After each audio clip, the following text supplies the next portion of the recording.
Hello बच्चों। आज हम आपके सामने जो चीज़ लेके आए हैं वो है दर्शन की आधुनिक अवधारणा। ये यूजीसी नेट का भी टॉपिक है और दर्शन के अन्य कंपटीशन में ये काम आता है। तो इसमें कौन कौन से क्वेश्चन बन सकते हैं वो हम देखते हैं। तो है दर्शन की आधुनिक अवधारणा, मॉडर्न कॉन्सेप्ट ऑफ फिलोसफी। पहला क्वेश्चन है, अर्वाचीन नीतिशास्त्र में वर्णनात्मकतावाद किसका सिद्धांत है? तो वो है तार्किक भाववाद का ना। दूसरा क्वेश्चन है, तार्किक भाववाद का नैतिक अभिकथनों के प्रति क्या दृष्टिकोण है? तो संदेहवाद का है। देखो, हमने फर्स्ट क्वेश्चन पढ़ा था, अर्वाचीन नीतिशास्त्र में वर्णनात्मकतावाद किसका उदाहरण है? अर्वाचीन जो मतलब कि सबसे पहले जब स्टार्टिंग हुई थी प्राचीन समय में, तो उस समय जो सिद्धांत बने थे, जो नियम बने थे, वो थे भाव के आधार पर, इसलिए तार्किक भाववाद था। दूसरा क्वेश्चन कहता है कि तार्किक भाववाद का नैतिक अभिकथनों के प्रति क्या दृष्टिकोण है? तो संदेहवाद का है। ठीक है। तीसरा क्वेश्चन है, एक सच्चा संदेहवादी अपने दार्शनिक संदेहों और अपने दार्शनिक मान्यताओं दोनों के प्रति संदेह युक्त होगा। ये कथन किसका है? तो ये कथन है C.W. हैंडल का। ठीक है। इसमें क्या कहना चाह रहे हैं कि एक सच्चा संदेहवादी, ठीक है, अपने दार्शनिक संदेहों और अपने दार्शनिक मान्यताओं को दोनों के प्रति संदेह युक्त होगा। मतलब संदेह से मतलब है यहाँ पे, यदि हमने किसी को कोई नियम बता दिया तो वो इसके पीछे का कारण ढूंढेगा कि ये नियम क्यों बना, है ना। तो ये एक तरह का संदेह है। तो इस तरह का विचार किसका था? C.W. हैंडल का। क्वेश्चन नंबर 4, अर्वाचीन तत्वविद्या में संदेहवाद के समर्थक कौन है? तो वो है तार्किक भाववादी, है ना। तत्वविद्या में संदेहवाद के समर्थक कौन है? तार्किक भाववादी। क्वेश्चन नंबर 5, तात्विक संदेहवाद की प्रकृति कैसी है? तो वो है नकारात्मक। ये नहीं हो सकता, ऐसा नहीं होना चाहिए, ऐसा क्यों हुआ? ठीक है। तात्विक संदेहात्मक की प्रकृति कैसी है? नकारात्मक। दर्शन के तर्क वाक्य निरर्थक वर्णन मात्र हैं। ये किसका सिद्धांत है? ये है तार्किक भाववाद का सिद्धांत। क्वेश्चन नंबर 7, दार्शनिकों का एकमात्र कार्य नैतिक अभिकथनों का विश्लेषण है। यह किस दर्शन का मत है? ये है तार्किक भाववाद का। क्वेश्चन नंबर 8, कार्नप के अनुसार दार्शनिक तर्क वाक्य किस प्रकार के हैं? तो वर्णनात्मक भी है और नियामक भी है। ठीक है। क्वेश्चन नंबर 9, कार्नप के अनुसार कौन से दार्शनिक तर्क वाक्य संदेह युक्त है? तो वो है नियामक। किनके अनुसार दार्शनिक तर्क वाक्य निरर्थक है? तो कार्नप, एयर, बर्ट्रैंड रसल, तीनों के अनुसार तर्क वाक्य निरर्थक है। क्वेश्चन नंबर 11, दार्शनिक तर्क वाक्य नीतिशास्त्र के अनुभवों का उद्देश्य एवं कारण बतलाते हैं। ये किसका विचार है? तो ये है एयर का। क्वेश्चन नंबर 12, नीतिशास्त्र व्यक्तियों पर एक समूह की समष्टिगत इच्छाओं को लागू करने का प्रयास है अथवा इसके विपरीत और किसी व्यक्ति के द्वारा अपनी इच्छाओं को समूह की इच्छाएं बनाने का प्रयास है। यह विचार किसका है? तो ये बर्ट्रैंड रसल का विचार है। क्वेश्चन नंबर 13, किन तार्किक भाववादियों ने नीतिशास्त्र का समर्थन किया है? तो वो है C.L. Stevenson, Moritz Schlick, R.M. Hare. सभी ने ही इसका समर्थन किया है। Question number 14, ethics and language किसकी पुस्तक है?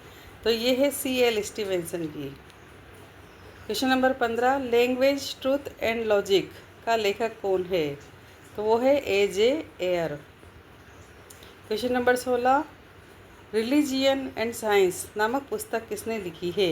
तो वो लिखी है बर्ट्रैंड रसल ने। आगे देखते हैं, एलिमेंट्स ऑफ एनालिटिक फिलोसॉफी का लेखक कौन है? तो वो है Arthur Pap. Problem of ethics पुस्तक का लेखक कौन है? तो वो है Moritz Schlick. Question number 19, beyond conscious किस लेखक की पुस्तक है? वो है C.M. पेरी। क्वेश्चन नंबर 20, दर्शन शास्त्र में तार्किक भाववाद का क्या योगदान है? तो वह क्षेत्र का स्पष्टीकरण है, भाषागत विश्लेषण है, संवेगात्मक तत्वों पर जोर है, उपरोक्त सभी। क्वेश्चन नंबर 21, दर्शन शास्त्र में तार्किक भाववाद के क्या दोष हैं? तो वो है दार्शनिक सत्य से इनकार करना, दार्शनिक आदर्श का निषेध, दार्शनिक समस्या से पलायन, उपरोक्त सभी। नीति शास्त्र में संवेगवाद किसकी देन है? तो वो है तार्किक भाववाद की देन है। क्वेश्चन नंबर 23, दार्शनिक कथनों की कौन सी विवेचना उन्हें निरर्थक सिद्ध करती है? तो वो है विश्लेषणात्मक। मूल्यों का संवेगवादी सिद्धांत किसने प्रतिपादित किया है? तो A.J. एयर ने। निम्नलिखित में से कौन दार्शनिक नैतिक कथनों को निरर्थक नहीं मानता? तो R.L. Stevenson. Question number 26, R.L. Stevenson का दार्शनिक सिद्धांत क्या कहलाता है? वो कहलाता है संवेगवाद। क्वेश्चन नंबर 27, कोई वस्तु शुभ है का अर्थ उसकी ओर एक अभिवृत्ति रखना है। ये किसका कथन है? ये है R.L. Stevenson. Question number 28, Stevenson के अनुसार नैतिक विश्वास का आधार क्या है? तो वो है अभिवृत्ति। क्वेश्चन नंबर 29, स्टीवेंसन के अनुसार शुभ शब्द का सार क्या है? तो वो है आदेश। स्टीवेंसन के अनुसार नैतिक शुभ के लक्षण क्या है? तो वो है उपरोक्त सभी। सुझाव, संवेग, अभिवृत्ति। स्टीवेंसन की संवेगवादी नीति में क्या दोष है? तो उपरोक्त सभी। नीति शास्त्र में परामर्शवाद किसका सिद्धांत है? तो वो है R.M. हेयर का। क्वेश्चन नंबर 33, नीति शास्त्र में R.M. हेयर का सिद्धांत क्या कहलाता है? तो कहलाता है परामर्शवाद। Question number 34, the language of moral freedom and religion शीर्षक पुस्तक किसने लिखी है? तो लिखी है R.M. हेयर ने। Question number 35, moral judgements and perspective ये सिद्धांत किसका है? तो ये है R.M. हेयर का। Question number 36, R.M. हेयर नीति शास्त्र में किसके सिद्धांत को आगे बढ़ाता है? तो ये बढ़ाता है R.L. स्टीवेंसन के सिद्धांत को आगे बढ़ाता है। Question number 37, R.M. हेयर के अनुसार नैतिक अभिकथन क्या है? तो ये है आदेश।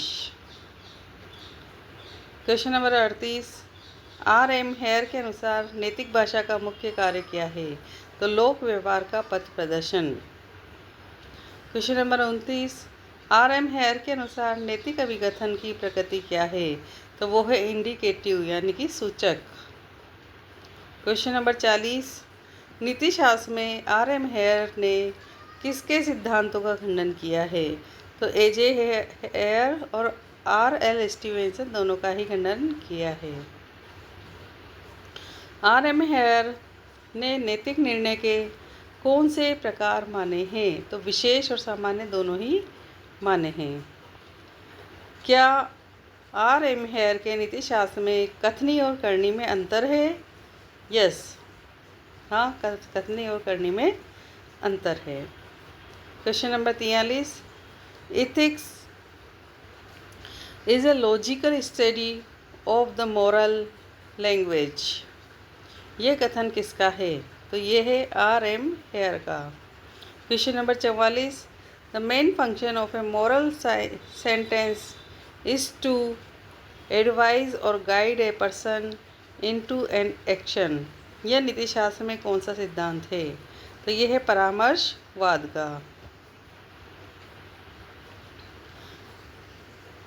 Question number 45, there are logical rules to arrive at moral conclusions ये कथन किसका है? तो ये है R.M. हेयर का।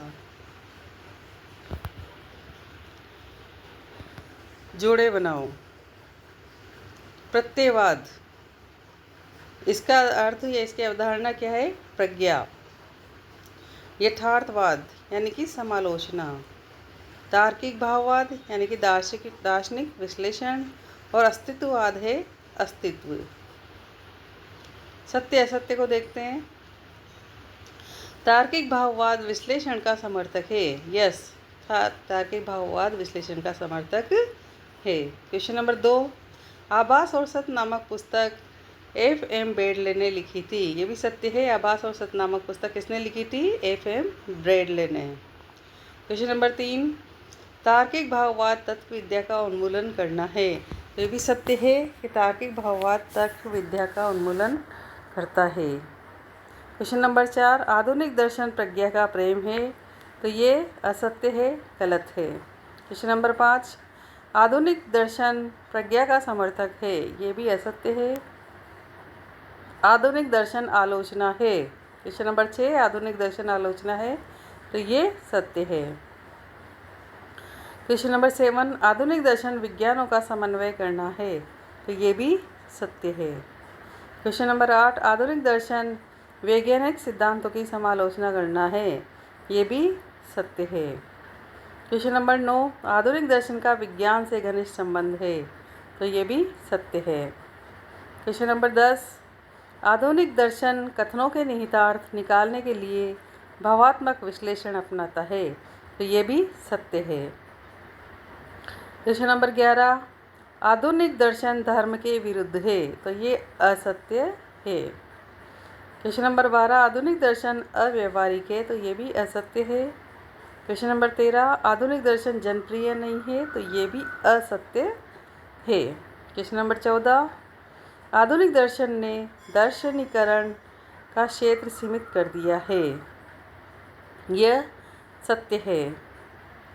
क्वेश्चन नंबर 15, आधुनिक दर्शन का विज्ञान के साथ विकास हुआ है। ये भी सत्य है।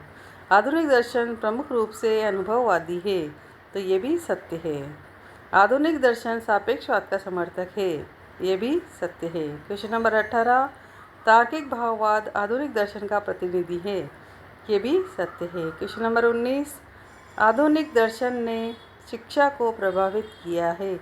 ये भी सत्य है। क्वेश्चन नंबर 20, आधुनिक दार्शनिक जॉन डीवी ने शिक्षा पर व्यापक प्रभाव डाला है। तो ये भी सत्य है। मुझे उम्मीद है इन क्वेश्चन से आपको काफ़ी हेल्प मिलेगी। अगले चैप्टर के साथ और क्वेश्चंस लेकर आपके सामने आएंगे। तब तक के लिए हमारे चैनल को लाइक, शेयर, सब्सक्राइब करें और कमेंट करके बताएं कि आपको और क्या देखना है। धन्यवाद।